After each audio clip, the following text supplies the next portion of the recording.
What's up, nation? Welcome to another edition of the Wise Take MLB DFS podcast. I'm your host, CK013. You can find me on Twitter at CK_013, and I am joined once again by the Triple OG, Patio Joe. You can find him on Twitter at Patio Joe Ref. Patio Joe, fresh off an Audie Fulton type of trip. Joey, my man, how was your weekend? It was good. It was a weekend away from the family. So that was, it's always fun. You know what I mean? It's always a good time with the boys. So we went out to the lake and just relaxed and had some, some adult beverages, had some other things, and, had a good time. Had a little bit of sleep, you know what I mean? Danced a little bit. And because what people might not notice about me, like in Forrest Gump, he says I can run like the wind blows. Yeah. Patio Joe can dance like none other, like Fred Astaire. Okay, like I can hold my own on the dance floor, believe it or not. Like people look at me and they might not see. They see 6'3", they see sexiness, they see manliness, all that stuff, but they don't see like dancer type. But trust me, buddy, get me on the dance floor, I can surprise some people. Oh, shit. What kind of dancing you do, bro? I'm a house head. You know that. So, Are you like gronking out? Are you like gronking out? Like with the fist pumping and the fist pumping? And the football spiking? If it calls for the fist pump, you do it.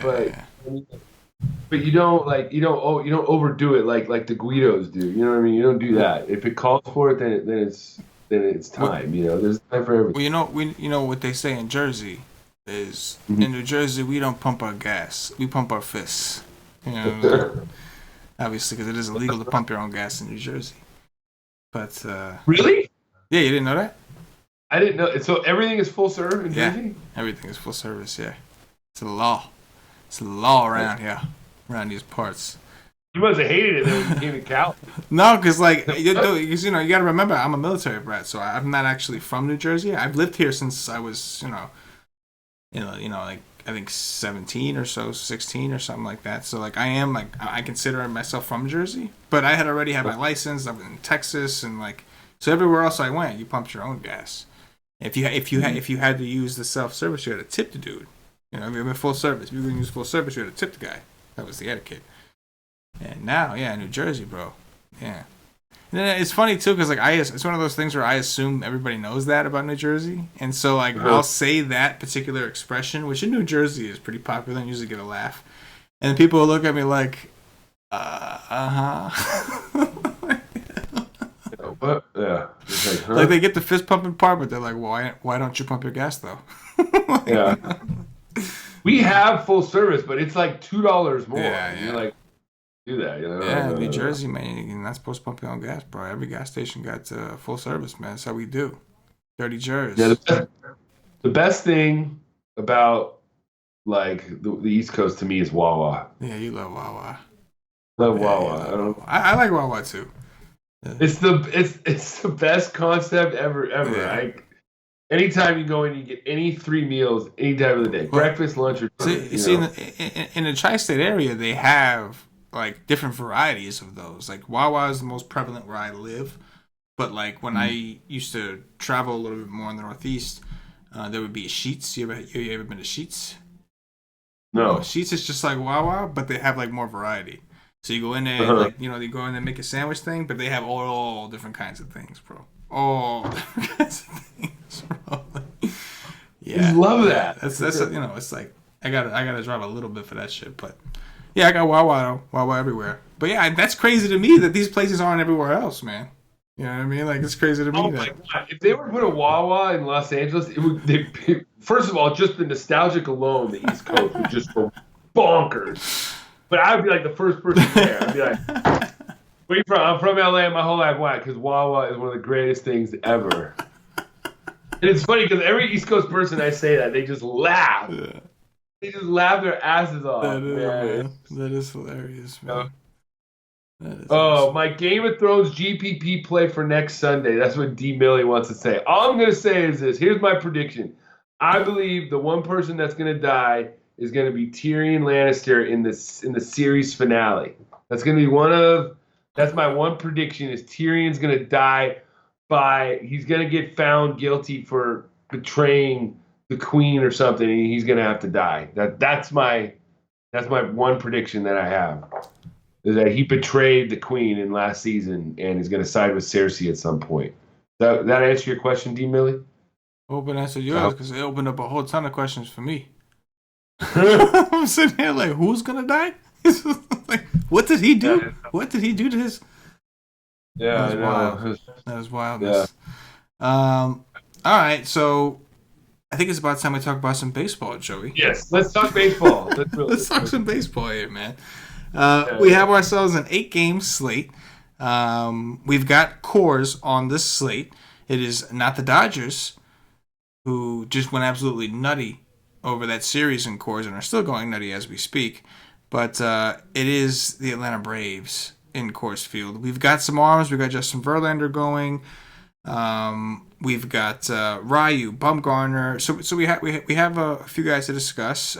Just looking at the slate now, Joey, any thoughts overall on your first look? First look, pitching or just like the whole? Just like the whole, like, what did you used to call it? The macro view. Macro view. The macro view of the slate, yeah.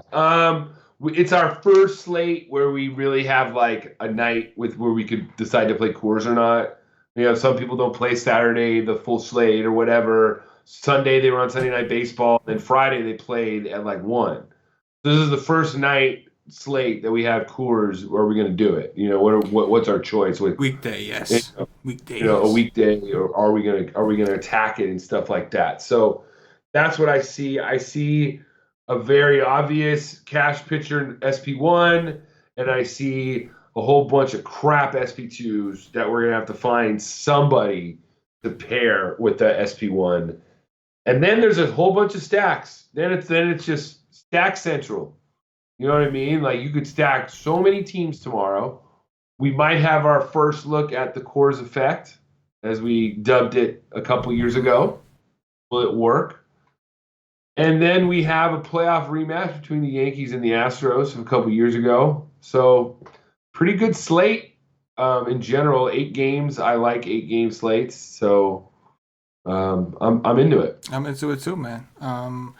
I agree. I think there are some interesting spots. I would imagine the Coors game is going to get a lot of attention. One of those pivotal games where you got to kind of decide what to do, especially with some of the pricing on DraftKings for some of the people. We'll get into it, but let's go ahead and jump right in, Joey. Let's talk cash games first. I'm assuming I think I know who the guy is. Tell the nation who the guy is for your cash game SP1 or on FanDuel, just your cash game pitcher. I mean, you just got to lock in Justin Verlander. It's one of those nights where I really don't see anybody else that, if you're, especially on FanDuel, if you're going to pick one pitcher on for cash, he's facing a Yankees lineup that is watered down. It's not as good as it used to be. It's missing Stanton. So you got Judge and Sanchez. Obviously, he's coming off 3 home runs today. So it's not like it's a terrible lineup, but it's not as good as they used to be. So it's not like I'm scared of them or whatever. Verlander's the best pitcher on the slate. He has the highest upside, the highest ceiling, and he has a pretty damn good floor too. So there's not really much more that I doubt anybody's gonna like pop up and be like, okay, this is your cash game pitcher tomorrow, just because he's also, at first glance, he's the highest favorite on the slate too. So everything lines up to where you're gonna want to play Verlander tomorrow. The question is on DK is who's going to be the SP2. Yeah. No, I'm with you, man. I think that in cash games, Verlander is the easy question. The SP2 is going to be the tricky part, and I think that we're seeing early on some projections in some of these places kind of inconsistent. So, getting different results depending on which size projections you're looking at. But I agree with you, though, for Verlander, as far as somebody want to lock in. Before we move to the SP2 options, do any of these other expensive guys interest you in tournaments? In tournaments, man, obviously, I'm going to be looking more at the FanDuel pricing and stuff like that. Like, We could talk about like Mikolas as a really, really GBP option just because of what we like to call the Coors effect. Those of you that don't know, the Coors effect is it seems to affect teams leaving Coors the first game away from Coors. It seems to me like their bats are just a little bit slower than they were in Coors. It doesn't always work. It's pitcher dependent, team dependent, and such like that. And it's not something that you're going to always put your hat on. But, Mikolas is actually on FanDuel just a mid-range pitcher. So if you wanted to do it, the other guys you'd probably consider that are up top is Tanaka, Ryu, and Bumgarner. And I just don't see the upside in Tanaka. Astros are coming off of 10 runs today. They blew up probably for the first time this year. Hopefully that's some good things to come. Ryu, I just don't see more than 6 innings. And Bumgarner, Padres are a pretty good lineup, and they give him problems. So, for me, there's nobody up at the top that I would really go for. I guess you could maybe talk about Chacin if you wanted to go there, but I'm not. I'm with you, bro. Like, even from a tournament perspective, as far as like the top tier dudes, I'll go like Tanaka and up on DraftKings. I just don't see it. Like St. Louis, not a team that strikes out a ton so far early on. They've looked pretty decent against lefties so far. Bumgarner against San Diego, great park. Like Bumgarner would be the one guy I think of this top range that I would potentially consider. A situation where in tournaments I'm still like I have a lot more exposure to Verlander, but I have a decent amount of exposure to a guy like Bumgarner as like a pivot. And that would only be for the scenario that Verlander happens to get beat up, because like I think it's a small possibility he gets beat up. You make a great point about the Yankees lineup. They have a lot of injuries. They're missing a lot of pieces. They're playing guys like today they went nuts, and like Gary Sanchez hit 3 home runs, so he accounted for 3 home runs, and then after that it was like Clint Frazier's. And like some of those kind of players that you just don't expect that kind of output every day from. So I agree with you that like the probability is that Verlander just goes out there, shuts him down, does well, and that's what I'm gonna adjust my lineups to. I'll have a lot more of him. But in the off chance that he were to get blown up, Bumgarner feels like I don't feel like he brings a ton of upside, but I feel like he brings me some sort of floor because of the park, and it is still San Diego. They're still trying to kind of get going. We haven't seen a ton from their offense, and Mad Bum has been better than what we saw him last year. He's still not back to like Mad Bum, the dominant ace, but I think he's better than the last time we saw him. Would you agree with that? Mm-hmm. That he was better than the last time we saw him? Yeah, he's definitely coming back. I mean, because what was it? Last year he got hurt at the beginning of the year, and they kind of set him back. Or was that 2 years ago? I don't remember, but I remember when he was gone, and then he like got into an accident. Motorbike accident, some motocross, some shit. And when he came back from that, he was just like terrible. He was just like awful. And then he went out again, and we didn't see him again for a little bit. But I mean, either way, I'm spending too much time talking about it because I agree with you. Verlander is the one, right? Like Verlander, I don't see a scenario where I realistically, if somebody was telling me you have to pick one, I'm picking Verlander. Like that's just now. Let's talk about Vince Velasquez against the Nationals. And talk to me about Chacin against the Angels. Yeah. Let's talk about these two for a sec. The reason I want to talk about them, Joey, is because SP2 is rough, and Verlander's not crazy expensive. He's only 10-4, so the double pay up is still a possibility here. Velasquez is 8-4, Chacin is 8-1.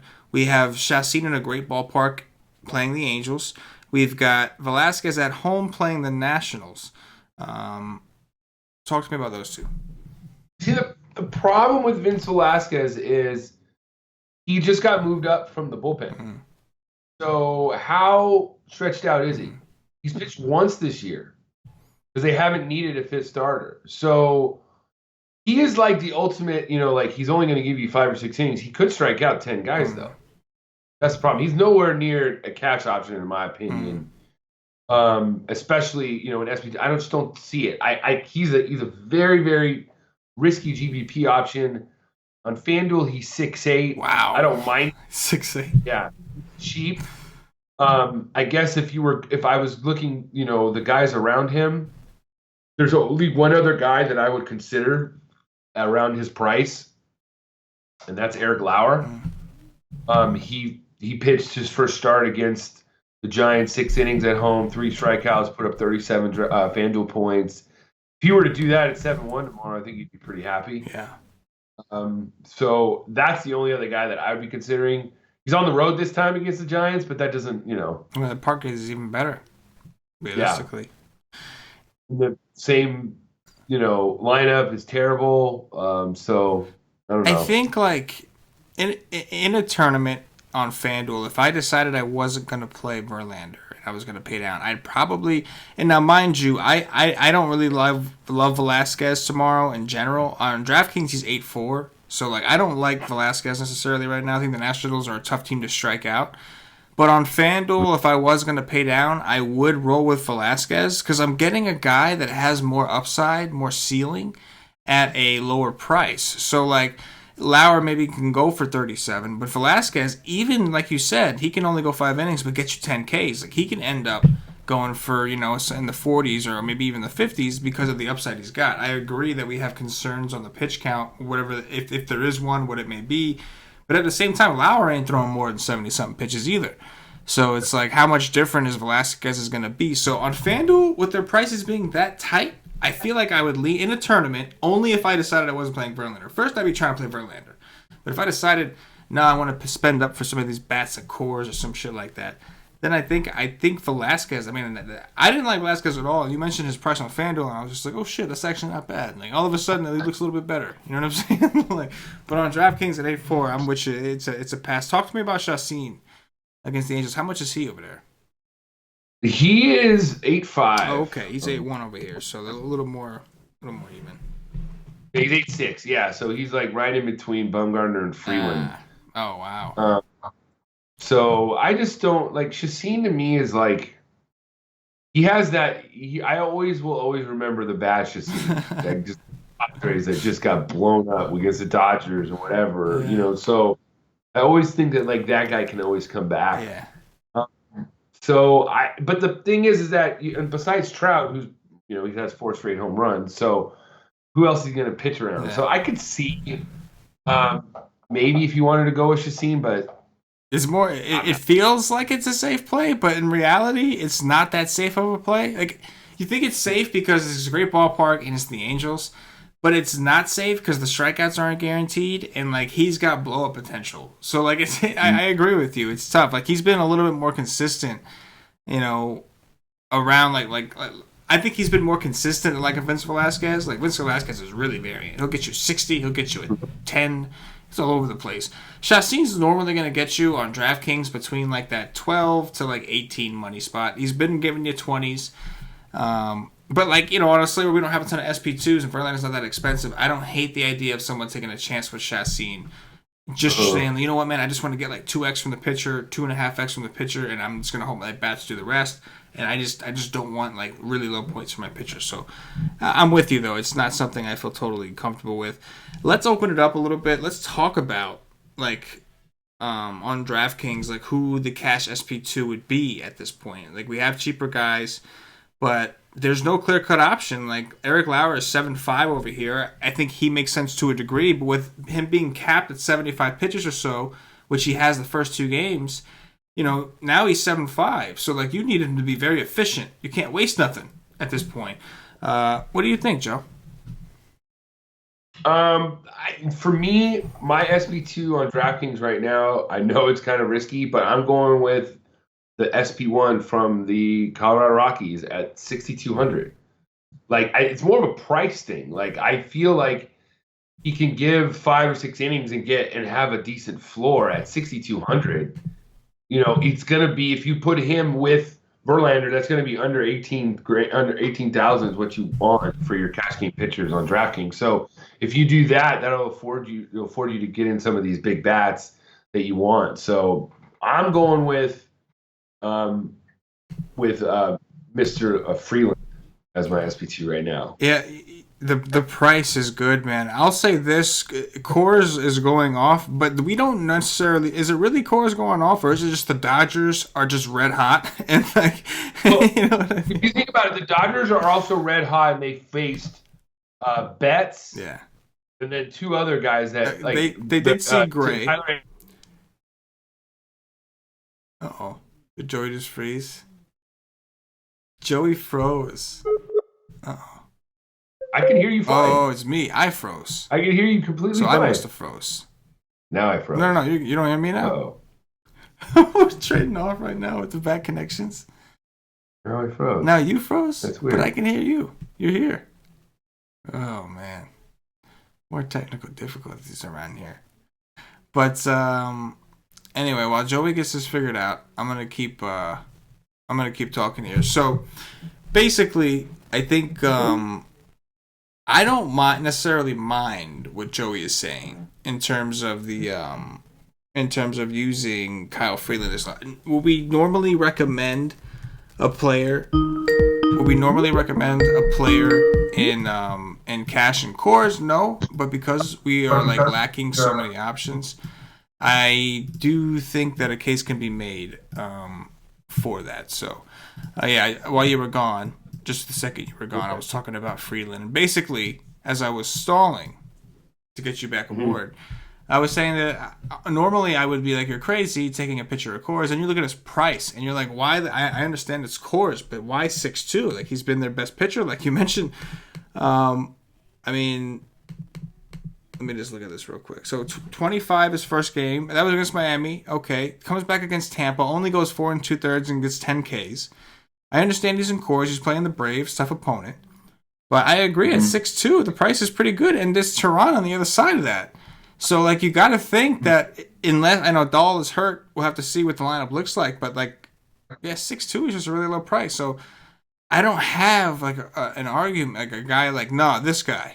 You know, like, I want to pull one of these SP2s and be like, nah, Joey, this guy makes more sense. But I don't know. And in tournaments, I think I was already looking at him for tournaments because it's a tournament, right? And then it's like, all right, what about cash games? And you're just like, shoot. I don't really like a ton of other people, man. Let me ask you about one other guy. What about Cahill? 7-1 against the Brewers. And no, Just can't do it. I like that lineup too much. Yeah. I want to attack him. Yeah, maybe, I think. no, I know. It's just thinking like ground ball rates, Great Park, 7-1. But you're right. There's just who else? There's really nobody else. You know, I'll say this. This is gonna sound extremely crazy, and this might be crazy, but for tournaments specifically, hear me out, Joey. Depending, David Dahl, you had told me got hurt, right? So Trevor Story is also questionable, and the projected lineup I'm looking at for the Rockies has David Dahl in it and only has 2 lefties total. So if David Dahl is out and he's replaced with a righty, or even if it is a lefty, if they're really only going to throw 2 lefties at Tehran, like, he's not bad against righties. He's a fly ball pitcher. He's a huge risk at all because he's got blow potential, but you know, he's not bad against righties. So I'm just saying, like, this game in general, like, I don't think I'm gonna be much on Coors at all. Like, I know, like, Acuna and Albies and these guys look very attractive, Donaldson, but I think I do kind of prefer the pitchers in this game, and that just makes me feel dirty a little bit. It's gonna depend on the lineup, so don't get me wrong. I'm not totally sold on. I'm not trying to sell you on Tehran yet, but if we get a lineup that's got like all righties in it, you know what I'm saying? Like, Tehran splits are pretty clear. Like, lefties are what you want to attack him with. You're gonna throw like Mark Reynolds and some of these guys that are struggling, like Ian Desmond. You know, if it's gonna be right-handed, I might be tempted at 5.8, especially because we are gonna be paying it for Verlander. That's all I'm saying. Yeah, you know, here's the thing. I mean, we could probably just talk about this game because we're probably overdone with pitching after this. So we'll just kind of like this game. If you look at just from like a pricing standpoint, like if we want to play Freeland and look at the pricing of some of these Braves on FanDuel, Freeman and Acuna are both almost 5K. Albies is 4.6. Marquez is 4.0. But then on the other side, you got Blackman at like 4,000. That's pretty cheap for a leadoff player, leadoff guy in Coors. The way it is, he should be higher.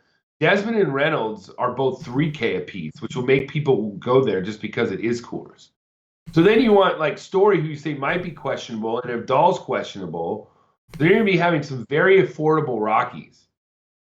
So that being said, it might be a very, very contrarian play to play Tehran because people will want to play the Rockies now because they'll be able to fit some of them in around Blackman. You know what I'm trying to say? Like you kind of like just strategy wise, you know, like, Yeah, no, absolutely. you know. Absolutely. It's like I agree, man. I think that, especially for the people that do use optimizers and MME strategies, right now it's looking like Freeland is going to project fairly well. So, you know, I think that makes sense. People are going to, if you are going to take Freeland, you might as well take Blackman at that point. Yeah, I think it does make a lot of sense. But yeah, from a tournament perspective, like that's how I play it, and that's how I normally play cores. Is I would get my exposure in cash. I think, like you said, Blackman paired with Freeland right now is looking like a pretty good option to pair with Verlander up top. In tournaments, I'm probably going to go underweight like we normally do on cores. I think initially I had a little bit more interest in the Rockies when we had spoke pre-show, but now that I'm thinking about what the lineup might look like, I think I might bet the under in this game in general. Like on the side. You know what I'm saying? And don't be wrong, I'm excited to see the Braves and cores. Like I am, but I don't know, man.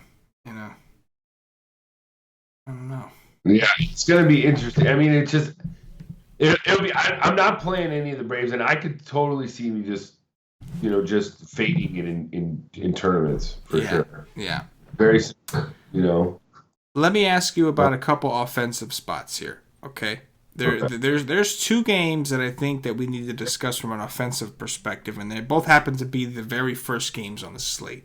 Let's start it off with Marco Estrada of the Oakland Athletics visiting Andrew Kashner of the Baltimore Orioles, right? So we got Camden Yards. Should be a pretty nice day, 67 degrees, 73% humidity, nice little day in Baltimore. We saw that the Yankees have been able to put up runs over there. Baltimore's been putting up runs. The A's just put up a ton of runs. They beat the shit out of Peacock last night. Just beat his ass. This is one of the pivotal games, right? I'm assuming the total is going to be, 9.5, something like that?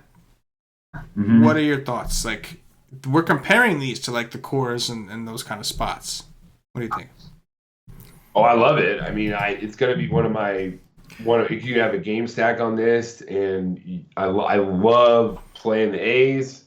I think people will go there. I think it's going to be popular just because they're going to see fly ball pitcher, Estrada. I mean, how has Estrada done against these Orioles when he played for Toronto? I mean, it wouldn't be a bad thing to look at, especially in Toronto. And then Kashner, we all know he could just absolutely do the Cy Kashner, or he could do, just get blown up too. So I think it's a great spot. You could totally go there, and stack against them, and be good. So I'm into this game for sure. Yeah, just choking. Yeah, I'm with you, man. I think that I'm curious here because I don't think people are going to pitch Marco Estrada, but I also don't think a ton of people are going to take the Orioles against him. I think people, because we do have cores and we have these other spots, I just don't think people are going to be dying to play the Orioles. But I could be wrong because, like, cheap though.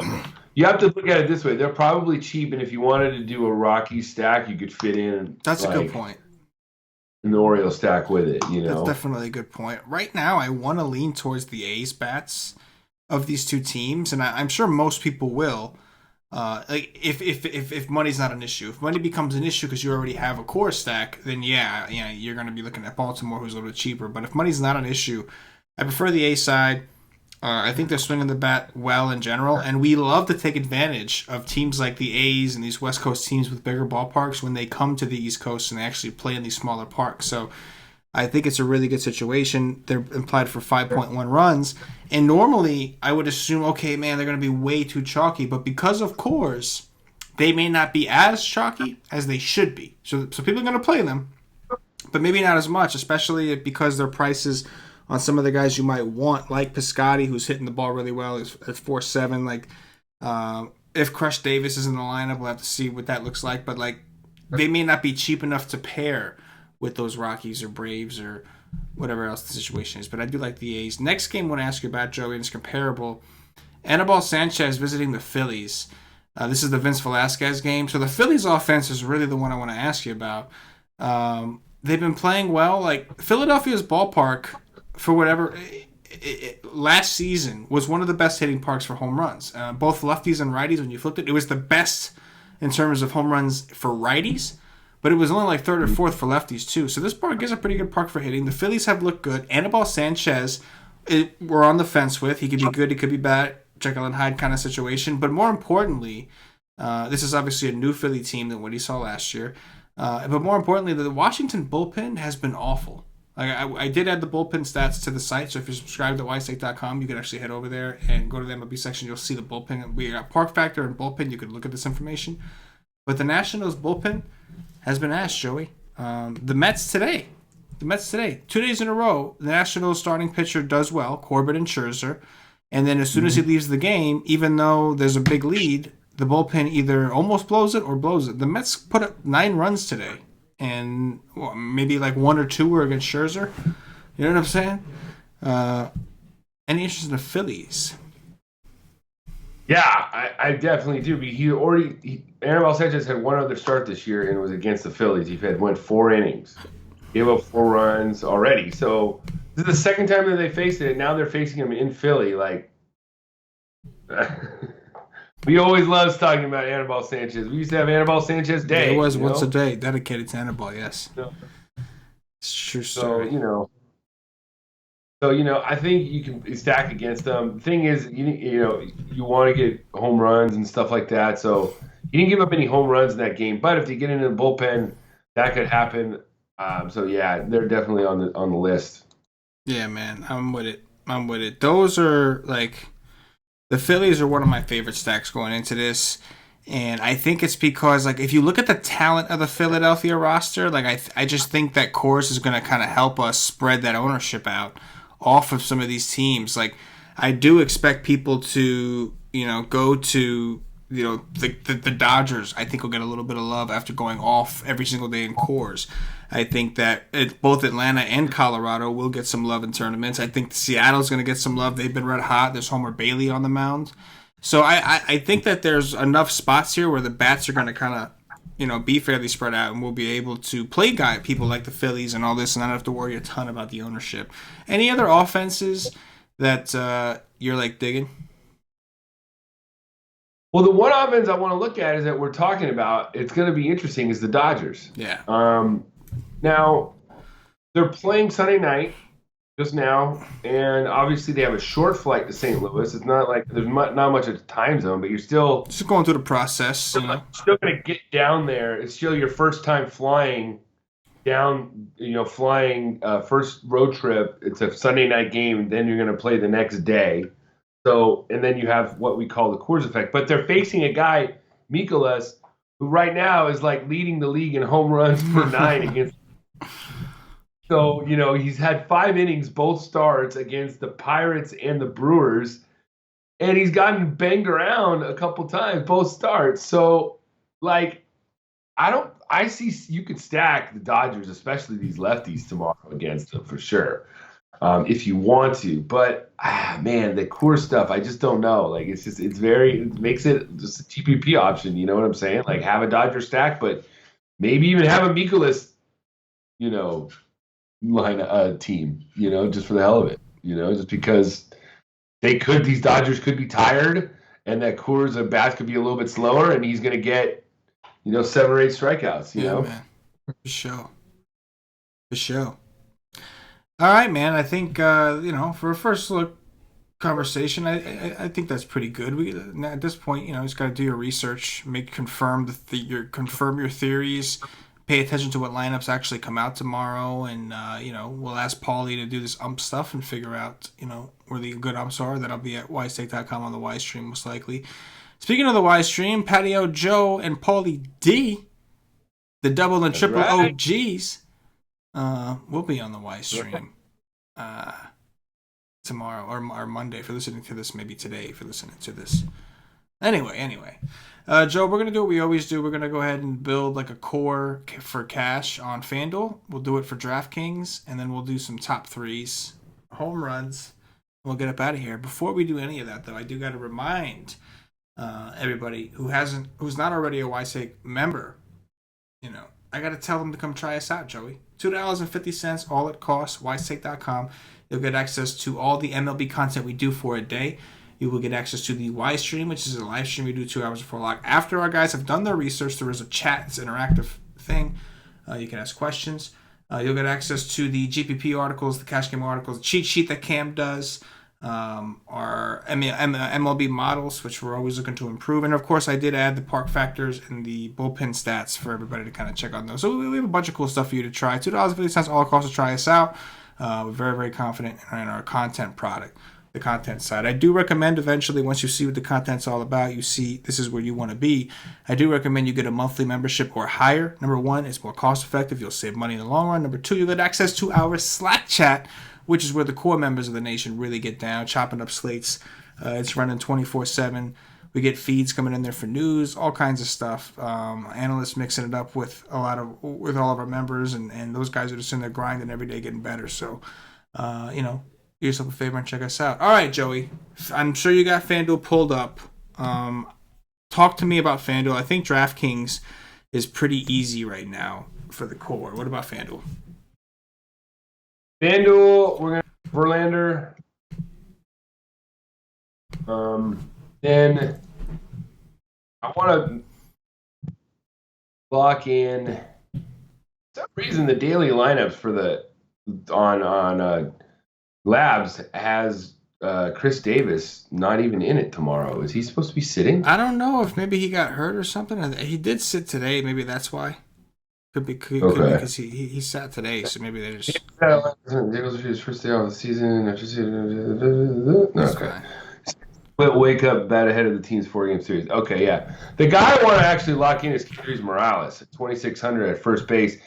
He has 3 home runs against my man Castner, so let's lock him in for value right now. Easy. Hopefully he'll be starting.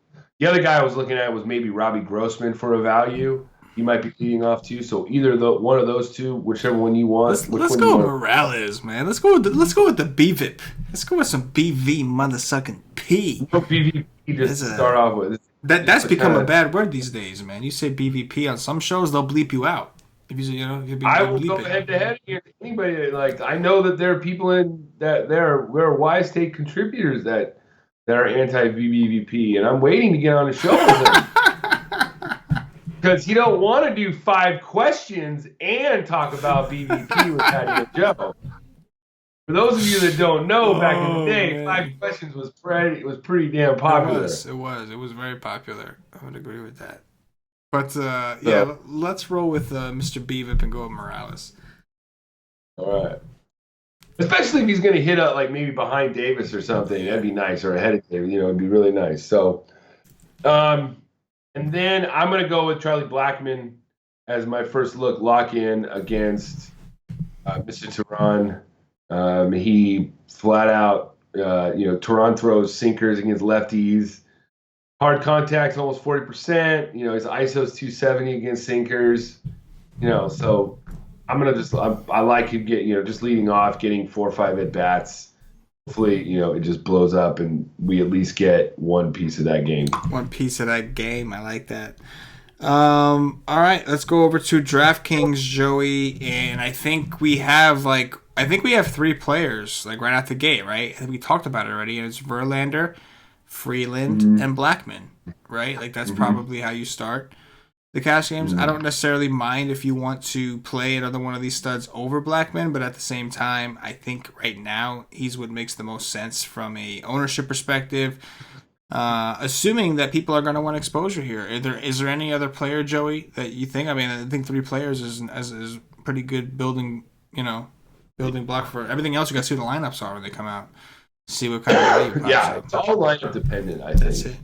Especially tomorrow. See if there's any value that's going to open up, especially in your cash game, guys. Remember, you're going to want at least 2 or 3 guys under 2,700.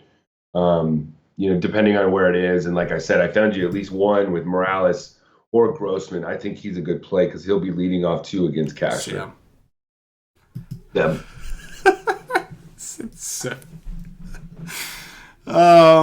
Yeah, all right. Let's go with some top threes, Joey. Top 3 pitchers. Top 3 pitchers will be Verlander. Let me see. Number 2 will be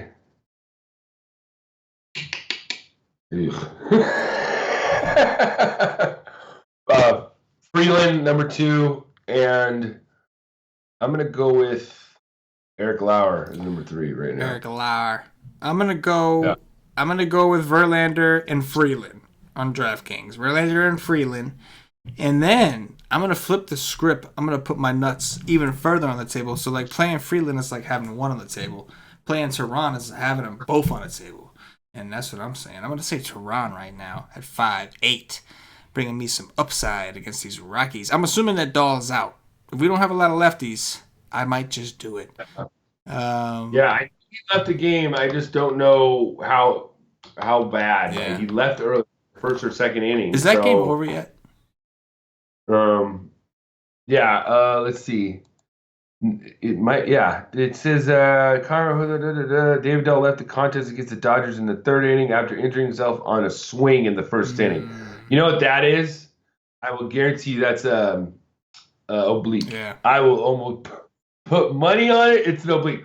On the strikeout on the high fastball, he felt something in his abdomen down below the oblique. I literally didn't even read the rest. I said, I bet you it's oblique. Literally. Look at you, the swing. Joey. So he's out tomorrow. There's no way he's playing. He's like their hottest hitter right now, by far. Yeah, I know. By far. Yeah, man. Tehran Tanovich. Team stacks. Top 3 stacks. Stacks, I'm going to go with Oakland, number 1. Number 2, the Phillies. And number 3, I'm going to look at the Mariners right now against Homer Bailey. Yeah. We didn't even talk about it, but yeah, they're hot. And I think they could put something up maybe. I can dig it. I'm going to go with the Phillies number 1, Oakland number 2. And I'm going to stick in that same game, Joey, but I'm going to go with the other side, I think. Baltimore? No, the Royals, actually. Oh, Royals. Yeah, I kind of like the idea of picking on King Felix. The Royals, believe it or not, are back to their, at least right now, they're back to their ways of, like, not really striking out. Like, Ross had a good game against them today, I believe, but he was, like, 5-5, so it was a good game from that perspective. They had Bill Miller was on. Bill Miller was on. Okay, that would have been good to know. That's what I get for trying to take a day off. But King Felix, I'm not sold on. I think he's terrible. And if the ball is going to be put in play, I think they could just small ball him to death. So I'm going to go with the Royals as my number 3rd. But it sounds like 1 and 2s are pretty much on the same page, Joey. Dong Watch, who's going deep tomorrow. I'm gonna go with my boy Cody Bellinger. Ooh, and that dude is so hot right now.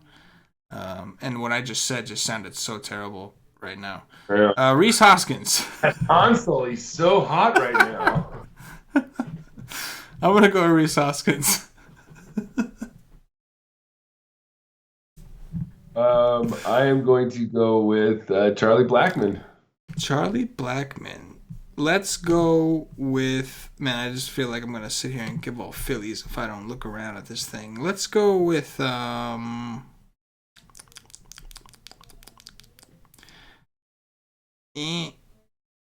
right, let's go with... I'm going to take your boy. I'm going to take the Beavitt boy, Kendrys Morales, man. I'm going to go with Beavitt for Joe. Beavitt for Joe. It's going to be your campaign if you're ever running for like the mayor of DFS. I'm not a huge BBB guy. I believe that it's part of the process. No, I know. I'm just you know. My 3rd guy is Goldschmidt. Oh yeah, you spread out today, Joey. Spread out and prepared. That's what I'm talking about. Man, I gotta do it. I gotta do it. Hunter Renfroe, man. Gotta go Hunter Renfroe. He's been hot. I know it's mad bum. Hopefully he plays against them. Last time he didn't play That against was some them. bullshit. Yeah. That was Hopefully some. it's not bullshit again. That's the That was thing. some serious bullshit. Yeah. Yeah. Well, hopefully he plays. But Yeah. that's going to do it for the Wise Take DFS podcast. If you were watching on YouTube, please click that thumbs up, that like button, subscribe to the channel. If you're watching on Facebook, give us a like and a share to support the Wise Take Nation. If you're watching on Twitch or Twitter, give us a follow, give us a retweet. And if you're listening to us on Podbean or iTunes, give us some 5-star reviews. Help bump us up those charts. Joey, anything in closing before we get up out of here? I am excited to be back off my little vacation and really play more on a daily basis. And I'm waiting for these slates to get bigger now. Like they're so choppy. Like I've looked up the next week. I just kind of look ahead. There's day games like every day this week. Yeah, and you know what it is? Because the East Coast, you got to try to get the good weather. You know? Man, I feel bad. I know a few New York people will never feel bad for the Red Sox, but man, the Red Sox got raped on the West Coast. Oh no, they did. Listen. Listen. Let me tell you something, Joey. Every Met fan is also a Boston Red Sox fan because we wait once the Mets are kicked out. See, Yankee fans don't hate. I don't think they hate the Mets as much as Met fans hate Yankee fans. I mean, I talk about this with Paulie all the time. He's a Yankee fan, but like every Met fan, once the Mets are gone, which has happened a lot to us, the next thing we root for is the Yankees do not win. That's just the next thing that we root for. So, just to be clear, I am the Boston Red Sox are forever my secondary team, and for that purpose, I don't even hate the Yankees, but for that purpose, they have to be. Yeah, I just feel bad. They start off with a West Coast trip that they start with Seattle, Oakland, and then Arizona, and it's damn, they haven't even had their opening day yet, man. Thank God they gave them the day off tomorrow. They would do them dirty and have them open up at 1:00 game tomorrow. That would just suck. Yeah. But I think so they open up on Tuesday. So, but yeah, I'm looking forward to tomorrow's slate, 8-game slate, getting back into things and winning some money for the nation. Let's do it. So for Patio Joe, for myself, the entire Wise Take Nation, as always, good luck. Peace. Yeah.